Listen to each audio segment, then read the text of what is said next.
মা বাবার সাথে খারাপ ব্যবহার করলে কি হয়? কুরআনের কথা ১ আল্লাহর অবাধ্যতার সমান। তোমরা আল্লাহর ইবাদত করো এবং তার সাথে কাউকে শরিক করো না, আর পিতামাতার সাথে সদ্ব্যবহার করো। সূরা আন-নিসা ৪:৩৬। এখানে বোঝানো হয়েছে আল্লাহর ইবাদতের পরেই বাবা মায়ের হক আদায় করা। ২ উফ বলাও গোনা। তুমি তাদেরকে উফ বলো না, তাদের ধমক দিও না, বরং তাদের সাথে সম্মানজনক কথা বলো। সূরা বনী ইসরাইল ১৭:২৩। শুধু উফ বলাও আল্লাহর কাছে বড় অপরাধ।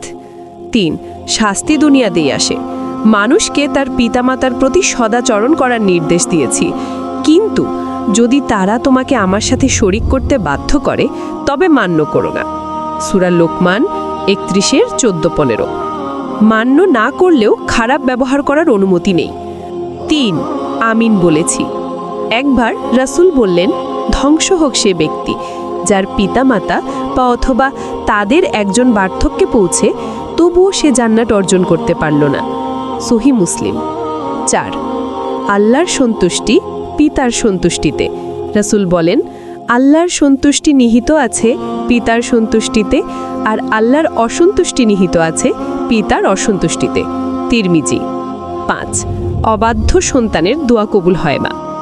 রাসূল বলেছেন, ৩ জনের দোয়া আল্লাহ কবুল করেন না, তার মধ্যে একজন হলো অবাধ্য সন্তান। বাইহাকি। ৬ জান্নাত হারানো। রাসূল বলেন, যে ব্যক্তি তার পিতামাতাকে কষ্ট দেয় তার জন্য জান্নাত হারাম। মুসনাদ আহমদ। ৭ সন্তানের মধ্যেও প্রতিফলন। রাসূল বলেন, যেমন তুমি তোমার পিতামাতার সাথে আচরণ করবে তেমনি তোমার সন্তানও তোমার সাথে আচরণ করবে। তাবরানী। আশা করি কথাগুলো বুঝতে পেরেছেন।